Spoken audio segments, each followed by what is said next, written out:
Good morning, everyone. It's January 11th, Monday, coming to you live from Seoul. I'm Kim Mo-kyun. You're tuned in to Arirang TV's coverage of President Moon Jae-in's New Year's address for 2021. It's due to start within the next couple of minutes. Now, once we cross over to the top office, we'll have simultaneous English translation for you, and we are the only channel around bringing you that, so don't change the remote. Now, during his speech, President Moon Jae-in will lay out his policy vision for his fifth and final year in office, as South Korean leaders are constitutionally only allowed to serve one 5-year term.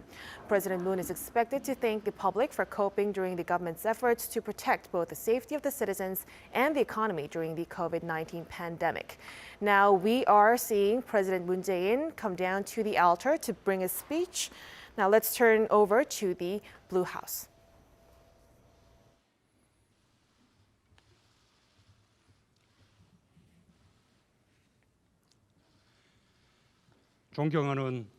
Fellow Koreans, the new year, the year of the white ox has dawned. I'm left with a heavy heart, even though I will for hope. I can feel that the new year does not seem like a new year indeed. Our prolonged battle against COVID-19 has not yet ended. Our lives and safety are still being threatened, and the unprecedented heavy toll on people's livelihoods persists. We continue to see many in pain of losing their daily lives. I said my words of comfort to all of you who must be going through such difficult times. Nevertheless, the new year will be a different one. We will overcome the COVID-19 together. The year 2021 will be a year of recovery, year of inclusiveness, and a year of leap forward for us all. Fellow Koreans, in 2020, a novel infectious disease has threatened the lives of human beings and has transformed our lives entirely. Amid this, we were no exception. The global economy went through the worst depression since the Great Depression, and the Korean economy also witnessed a minus growth rate. It was indeed difficult and hard for all of us. Our people had to endure inconveniences for the past year. However, we were not defeated. Amid such crisis, the Republic of Korea rather shined. Medical professionals looked after patients with devotion, and the people became principal agents of epidemic prevention. Our citizens showed to the entire world through remarkable practice the very ordinary truth that the safety of my neighbors is my own safety. The creative quarantine measures devised voluntarily by our public were implemented swiftly onto the scenes. Korea's diagnostic kits and drive-through testings, as well as other quarantine supplies, including face masks, were distributed to the rest of the world and have contributed greatly in protecting the people's lives from the virus. K-quarantine was indeed built on the devotion and sacrifice of each and every one of the Korean public. We were the first in the world to go through the nationwide election and college entrance exam amid the pandemic, and we contained the virus to the maximum with no lockdown being put in place. We've also become an exemplary country amid the OECD member states, and this is indeed the invaluable achievement made by our own people. The Korean public's spirit of coexistence also became a great help in overcoming the economic crisis. Beginning from the kind rental fee campaign, there were numerous others, including kind advance payment campaign and agricultural produce package campaign. Through such initiatives, you sought after ways to live together with your own neighbors. The laborers also stood at the forefront of overcoming the economic crisis while companies retained their employment. The Korean economy recorded the highest economic growth rate last year amid other OECD member states and is expected to rank within the top 10 countries in terms of GDP size. Income per capita is also expected to surpass G7 for the first time ever. Shares have also exceeded the 2,000 mark and the first time in 14 years. Our stock market has ushered in an era of 3,000 in index. Our stock market growth rate was the highest among the G20, and all these show the bright future prospect of the Korean economy during the crisis. The Korea will never stop going forward. Our public has exerted their full efforts amid such difficulties and have expressed the energy of the public of Korea that is strong against the crisis. Finally, we see an end to the dark tunnel. Uncertainties are being significantly removed, and time has come for us to be able to expect and plan for the future. This year, we will return back to our sense of normalcy and will leap forward with fast and robust economic recovery. Despite the improvement in the national economy, it will take much more time for our employment, small business owners, and self-employed to fully recover. Achieving inclusive recovery, which is all about reducing the gap that has become deeper amid the pandemic, is of utmost importance. Fellow Koreans, our top priority is to return back to our normal daily lives and being free from face masks. It is also our top priority to overcome the last challenge of quarantine. My government will stand with the public to put an end to the third wave as soon as possible. Next month, we will be initiating vaccine inoculation. We will make sure that everyone can get free vaccinations depending on their priority.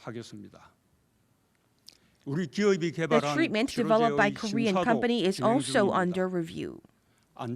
From its safety, testing, approval, use, and efficacy, all of these procedures will be disclosed to the public transparently.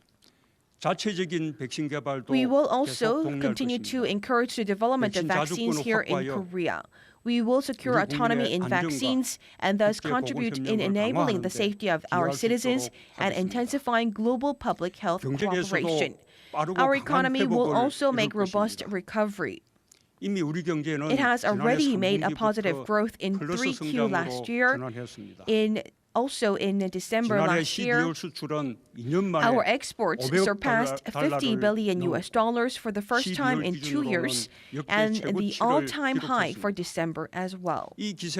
Continuing on with such pace, our economy will return to pre-COVID-19 levels during the first half of this year.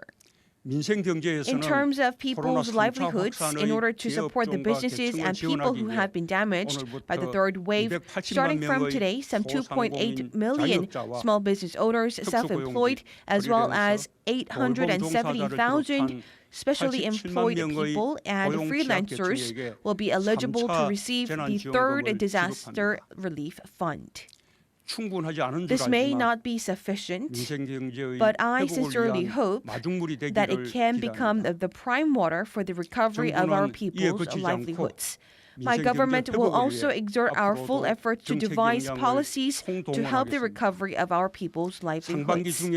To make sure that our economy can return to pre-COVID-19 levels during the first half of this year, we will continue to implement expansive budget swiftly and carry out swiftly public and private investment projects worth 110 trillion Korean won. Jobs are the core of people's livelihoods. Compared to last year, the budget for job creation will be increased by 5 trillion to reach 30.5 trillion won this year, which will be injected in Q1.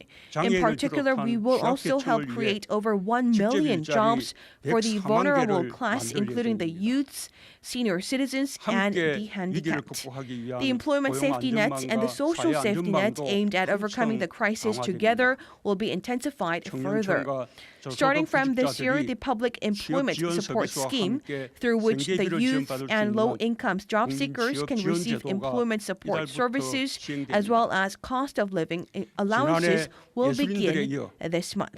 Continuing from artists from last year, the employment insurance will be expanded to the specially employed starting from this July. Until now, there were people who were not eligible for cost of living allowances due to family responsibility and will be expanded to senior citizens, single-parent households, and low-income households starting from this month. From next year, such criteria will be abolished for all households. Going forward, we will work towards securing the employment safety nets and the social safety nets, including the employment insurance scheme and sick allowance for all. When faced in a crisis, we must walk together hand in hand. We need to overcome the crisis together to enable it to be easier for us to return back to normal. Last year, through aggressive support in job creation and support for the low-income bracket, we were able to ease employment shock relatively well than other countries around the world. We also have expanded our support for the low-income bracket, and we have also seen a great improvement in distribution through fiscal aspects. However, there are still room for improvement. We will further exert our full efforts to secure the recovery of the people's livelihoods and to secure the social safety nets. And we will not put your efforts in vain by creating and granting you the recovery from the crisis by reducing the gap. I also extend my apologies to the public who are going through difficulties related to housing. And related to housing stability, we will also provide more necessary means and policies. And centering around a stable housing manner, we will also supply more houses going forward. Fellow Koreans, the COVID-19 pandemic is transforming the global economy in a fast manner. The non-contact economy and digital innovation is speeding up and exacerbating the fourth industrial revolution. And amid the COVID-19 era, inter-country competition will also become more fierce. And the future will be for those who are fully prepared. Our economy will also transform into a leading economy as well. Our major industries, including automobile and shipbuilding, is recovering their competitiveness. Korea's automobile production amount has reached top 5 among the global countries, and our shipbuilding order amount has also regained its top place. And we have been putting into focus the smart systems, semiconductor, and future cars, biohealth, and such 3 new industries have also reported 2-digit export growth rate as well. And we also see great enhancement and improvement in investment for the future as well. We have ushered in an era of 100 trillion Korean won in terms of investment for R&D. This is the 5th place in the world. And we have also seen intensified venture boom in the COVID-19 era. And our venture fund market growth has also reached an all-time high of 5 trillion Korean won. And the speed of economic innovation will also be expedited with the spirit of coexistence. We have overcome Japan's export curbs through the cooperation between the small businesses as well as large conglomerates, and Korea's tailored regional jobs, which started from Gwangju, have expanded to the nation level. And we are also leading the growth rates with our advanced materials and electric cars as well. And the core of the Korean New Deal is also people and coexistence. And we will make sure that we have great changes in all corners of the country once Korean New Deal is carried out in full-fledged. The Digital Green New Deal and Green New Deal will also transform the lives of the Korean public. Moreover, we will also make sure that Korean New Deal will be felt by the public, and we will will walk together with the public going forward. And we will also focus on the regional balanced New Deal going forward. The regions will become the agents, and they will be mustering strength with the local governments, the public, and the regional corporations, as well as nurturing new talents. And we will also make sure to intensify support for the regional economic innovation. The national regional cooperation special taxes will be given out, and together with such fiscal support, we will be newly designated regulation-free special zones so we can speed up innovation. Moreover, large-scale and super international projects will be also carried out, while investment will be expanded for livelihood SOCs so that we can enhance the quality of life for many. And we will make sure that the Korean New Deal will be felt by the public through the regional balanced New Deal. And once this is come to a synergy effect with the current conventional national balanced growth plan, I am confident that we can take further to the innovation and inclusive nation that we have in plan. And the government will also exert our full efforts to lay the necessary groundwork for such a Korean New Deal. And we will also intensify our work so that we can also implement the legislations for the 10 major Korean New Deal projects, and we will also intensify cooperation and communication with the private sector. We ask for your support and participation as well. When we have the trust that the society is just and fair, we can select and choose forward the path where we can take together, and we can also have the courage to stand back up again, and our speed and energy of innovation will also be intensified. The power authority reform is all about check and balance. We will make sure that the laws are fairly and equitably implemented for all. And last year, we have put in place and also conceded the 3 laws on fair economies and the employment as well, finalizing our efforts for legal system reform. And this will also enhance our sustainability as well. And all of these are all about changing and transforming the long-lasting schemes and also the power schemes. It is also true that we have many difficulties and conflicts.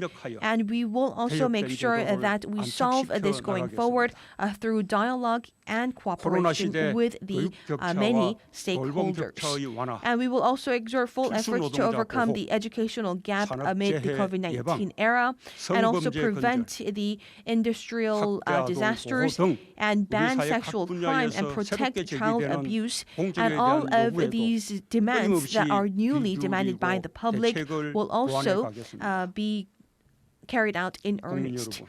And fellow Korean citizens, like the climate change, such pan-governmental and global issues should also be resolved going forward. And our public have also exerted their full efforts, and they have the strong resolution to live together with the wildlife. This year is the principal year for the climate change agreement, and the government has continued to exert our full efforts to achieve a low-carbon economy. And in many aspects of our society and industry, we will be detailing our plan for carrying out the carbon neutrality by 2050. And we will speed up our carbon neutral goal and also lead the global market. And in coming May, Seoul will be hosting the second P4G summit meeting, and we will make sure that this will become the platform where the global commitment is clustered together to work towards carbon neutrality. We will prepare for this with the public. And in terms of soft power, we will also take a great leap forward. And our arts and culture was made possible by democracy. And the creativity creativity and the imagination of our arts and culture has also coupled with democracy in intensifying further.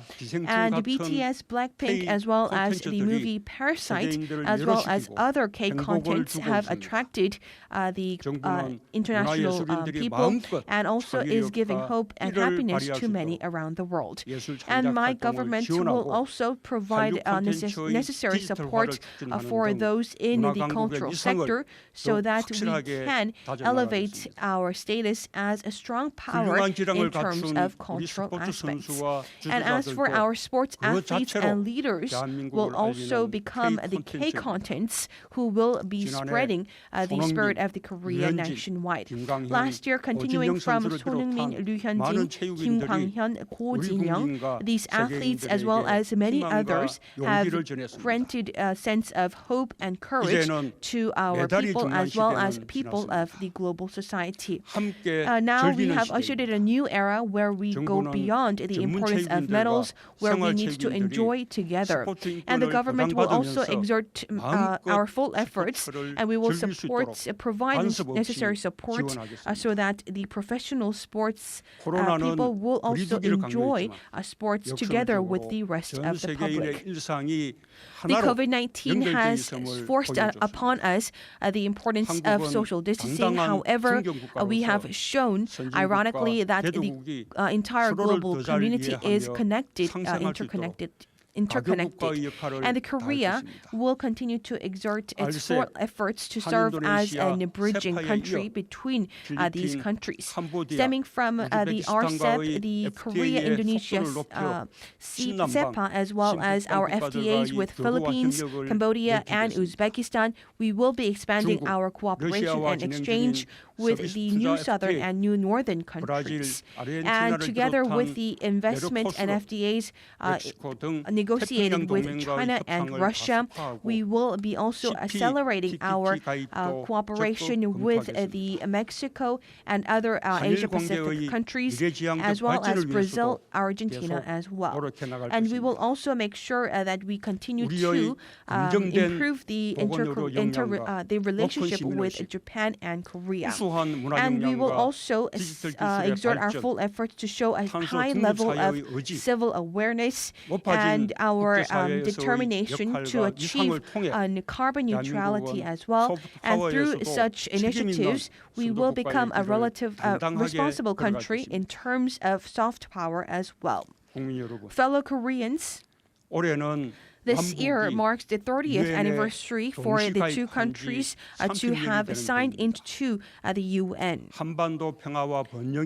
The peace on the Korean Peninsula as well as prosperity is beneficial for the entire international community, and we need to testify this together with the inter-Korean cooperation. And we will also have the obligation to give to our next generations a peaceful peninsula here in the Korean Peninsula. And the government will also continue to have a robust Korea and U.S. alliance with the new Biden administration, and we will also exert our full efforts to revive the inter-Korean talks as well as the North Korea and U.S. talks. We believe that peace in turn is the coexistence, and going through these infectious diseases and novel infectious diseases as well as natural disasters, we feel that we are interconnected. This means that we are in the same shoes. And we need to seek measures where we can cooperate together with the North Korea by securing our safety and coexistence. And we sincerely also hope that we can revive talks between the two Koreas as we overcome the COVID-19 pandemic.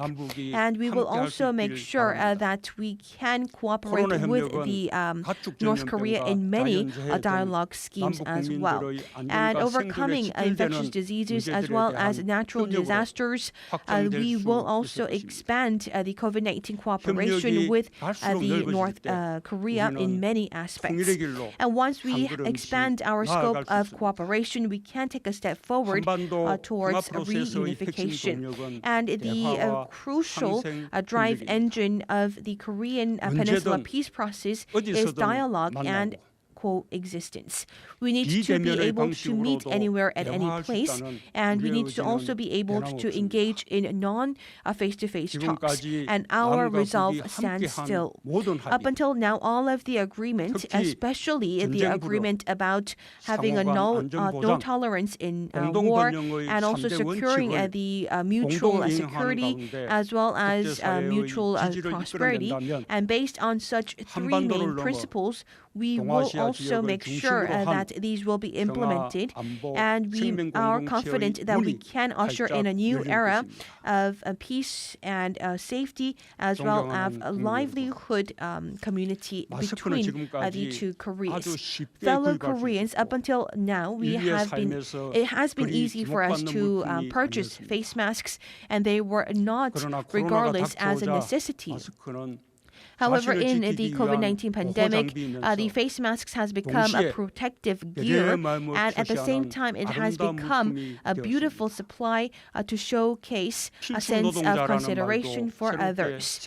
And there also has been a new term coined called necessary labor. And as we overcome the COVID-19 pandemic, we have become to feel that there were many people who are exerting their full efforts and serving in these necessary aspects, including public health, caring, transportation, environment, as well as call centers. And we have felt the valuable essence of one supply that has been discarded for a very long time.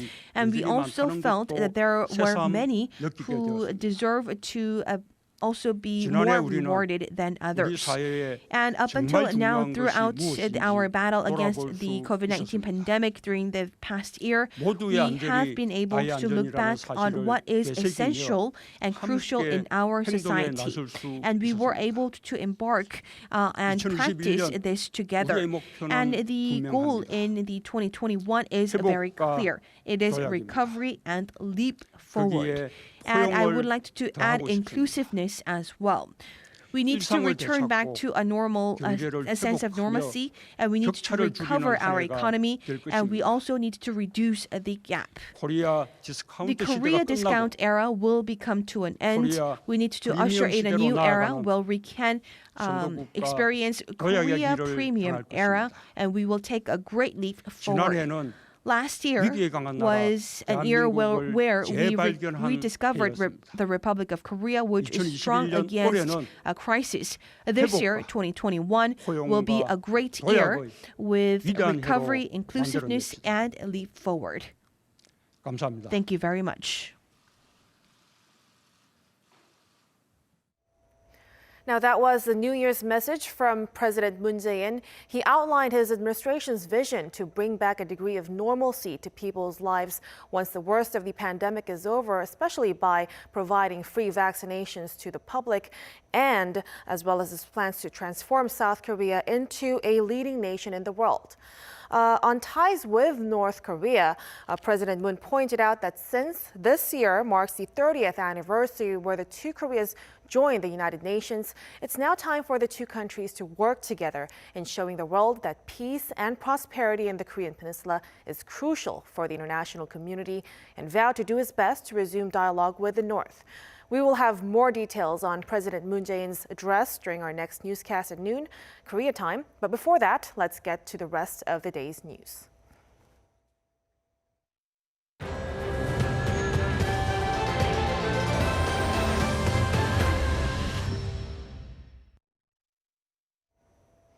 We start with the COVID-19 situation here in South Korea. The country reported 451 new cases on Monday, falling below the 500 mark for the first time in more than a month. Of Monday's new cases, 419 were locally transmitted and 32 were from overseas. There have been 15 more deaths, bringing the death toll to 1,140. Authorities said that the third wave of COVID-19 resurgence is subsiding, but stressed that virus prevention efforts must continue as sporadic cluster infections keep popping up across the nation. The South Korean government will distribute its third round of COVID-19 disaster relief funds to the economically vulnerable starting Monday. Depending on the nature of their businesses, some 2.8 million small business owners will receive up to nearly $2,750. Those who apply as soon as they get a government-issued text message can receive the funds as early as Monday afternoon or Tuesday morning. Around 700,000 temporary workers will also be eligible for emergency relief, with payments of roughly $460 for those who were helped during the previous rounds. Of that group, 50,000 new recipients can claim around $915 after a screening process. While the international community grapples with the new COVID-19 variants stemming from the UK and South Africa, a new mutant strain has been detected in Japan, the latest to have been identified so far. Tokyo's health authorities are examining whether the new strain could be even more transmissible. Our Kim Hyo-sun reports. A new COVID-19 variant has been found in Japan, which its health authorities say is similar to the variants stemming from Britain and South Africa. Japan's health ministry confirmed Sunday that the new variant was detected in 4 travelers from Brazil who tested positive at airport quarantine.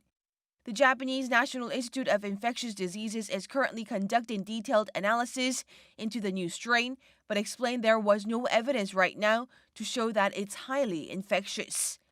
The institute added that further investigation is needed to see whether the new variant could cause severe symptoms and whether or not it is resistant to COVID-19 vaccines. This comes as the country declared a state of emergency for Tokyo and the capital's 3 neighboring prefectures late last week amid a surge in domestic COVID-19 cases. The number of daily cases in Japan has hovered around 6,000 to 7,000 for the past several days. Meanwhile, Russia has confirmed its first case of the COVID-19 variant, first detected in the UK. Its health authorities explained Sunday that the new variant was found in a Russian national who returned from Britain and tested positive in late December. Moscow decided to suspend flights to Britain last month until January 13th. It has also put in place a mandatory 2-week self-isolation period for people arriving from the UK. Kim Hyo-sun, Arirang News. Nearly 80% of people in Japan say this year's Tokyo Olympics should be postponed or canceled during the continued rise in COVID-19 cases in the country. According to a poll conducted late last month by Kyodo News, some 35% said the games need to be canceled, and 45% said they favored another delay. The Tokyo Olympics were postponed last year due to the pandemic and is scheduled to be held from July 23rd to August 8th this year. South Korea's Vice Foreign Minister Jong-un met with his Iranian counterpart in Tehran on Sunday local time to discuss the release of a South Korean ship seized in Iran and Iranian assets froze in South Korea. Citing an Iranian news agency, Germany's DPA reports that the tanker will remain in place pending a decision by the Iranian judiciary. As for Iran's assets frozen in South Korea, Che plans to hear Iran's demands and see what Seoul can and cannot do, as the issue is related to U.S. sanctions. Iranian officials reportedly say the ship's seizure is unrelated to the frozen assets. The country has been asking Seoul to let it use its frozen assets worth around $7 billion so that it can reportedly buy medical equipment, including COVID-19 vaccines. After readopting the once-scrapped secretariat system during the regime's rare party congress over the weekend, North Korea designated Kim Jong-un as the party's general secretary. However, that's as far as it went within the family, as there was no such promotion for his sister, Youn Yuh-jeong. Our Unification Ministry correspondent, Kim Dami, reports. North Korea on Sunday named Kim Jong-un General Secretary of the ruling Workers' Party. Reporting on Day 6 of the ongoing 8th Party Congress in Pyongyang, the North State media said Monday that Kim was designated to that role within the party. The endorsement comes a day after the regime reinstated the system of party secretaries, which was scrapped 5 years ago in favor of an executive council. The secretary system experts say will further concentrate Kim Jong-un's power because he'll be the only one in the party hierarchy with the title of chairman of any entity. Kim's sister Kim Yo-jeong, however, has been excluded from a previous list of alternate members of the party's political bureau. Jo Yong-won, who considered one of Kim Jong-un's closest advisors, has been promoted to a top 5 position in the regime's power hierarchy. Jo is now one of the 5 members of the Politburo Standing Committee, along with Kim Jong-un, Choi Ryong-hae, Lee Byung-chul, and Kim Duk-hun. Park Bong-ju, once one of the committee members, has been excluded from all party positions. The North's Vice Foreign Minister Choi Sun-hee has been demoted from a member of the Central Committee of the Workers' Party to an alternate member. Kim Da-mi, Arirang News. With less than 2 weeks until U.S. President-elect Joe Biden is sworn into office, calls for a second impeachment of President Trump are on the rise as another Republican senator has backed Democrat plans. This comes as pro-Trump supporters have vowed to protest on Inauguration Day. Lee Seung-jae has more. With under a fortnight until Joe Biden is sworn into office as the 46th President of the United States, more big-name politicians are calling for the removal of President Trump. This includes a second Republican senator in Pat Toomey, who had been a supporter of the president until recently.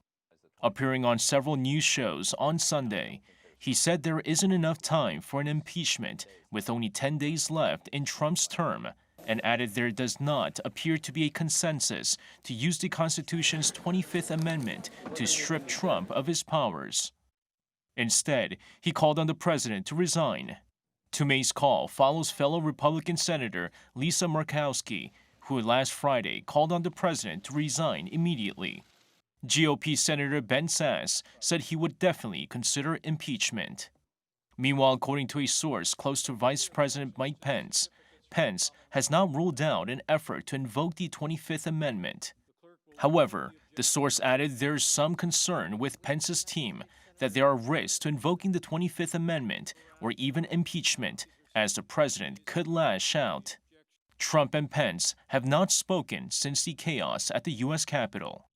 In the wake of last Wednesday's riot, Trump supporters have vowed to return to Washington for the inauguration of President-elect Joe Biden on January 20th.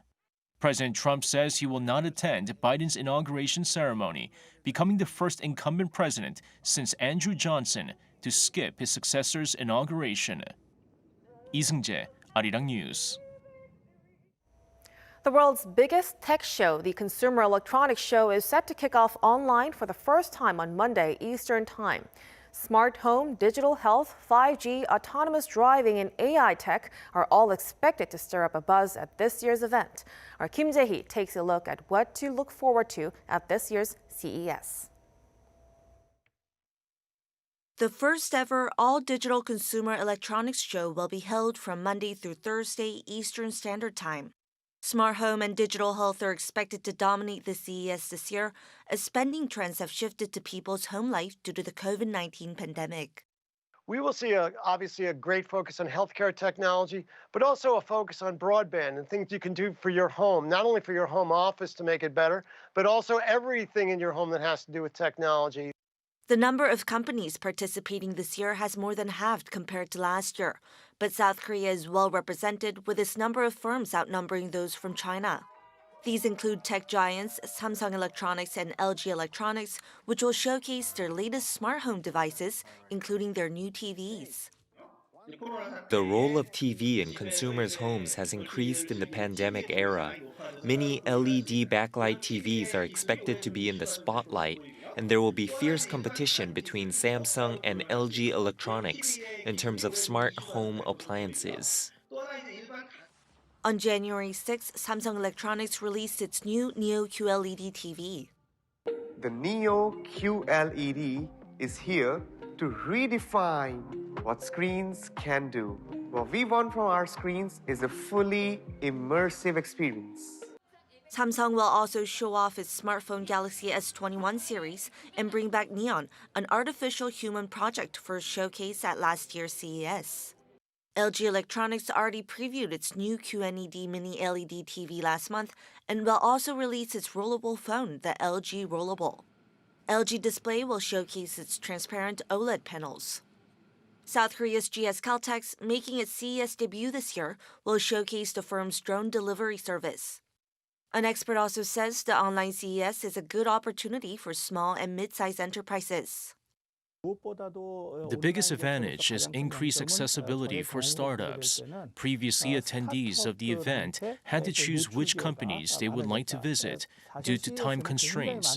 But this year, attendees can visit all exhibitors through the online platform.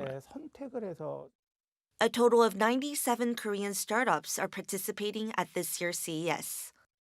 Kim Jae-hee, Arirang News. South Korean actress Youn Yuh-jeong, who is receiving praise from critics for her role in the movie Minari, is inching closer to an Oscar nomination. Youn, recently runner-up at the National Society of Film Critics Awards, has won her 8th U.S. Film Award for Best Supporting Actress at the Columbus Critics Association. With the win, hopes are high Youn could get an Oscar nod this year. Minari depicts first-generation immigrants from South Korea in pursuit of the American dream. If nominated for an Academy Award in April, it will be a first in the category for a South Korean actress or actor.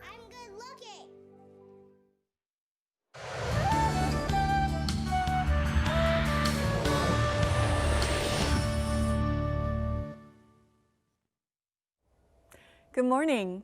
Cold wave alerts remain in place across much of the country. Seoul went as low as almost minus 10 degrees Celsius this morning, but after having temperatures near minus 20 degrees last week, the cold doesn't feel too bad today.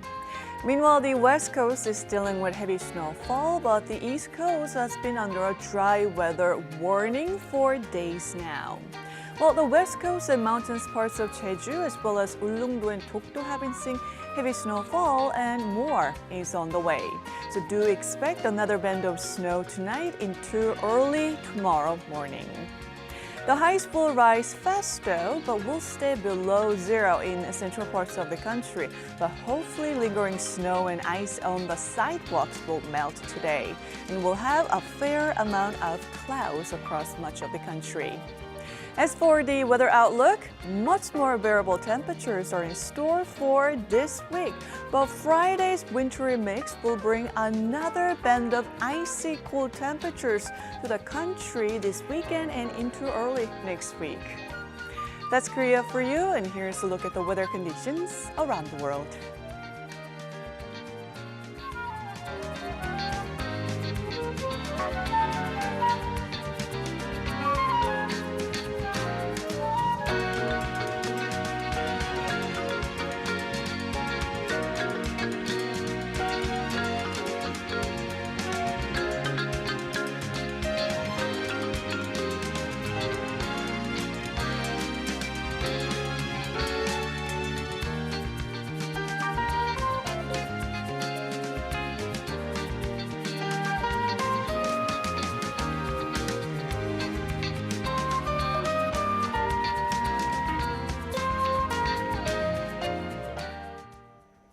Now that's a wrap for us at the hour on Arirang News. We'll be back with more of the day's headlines at noon Korea time, so stay tuned. Thank you for watching, and goodbye.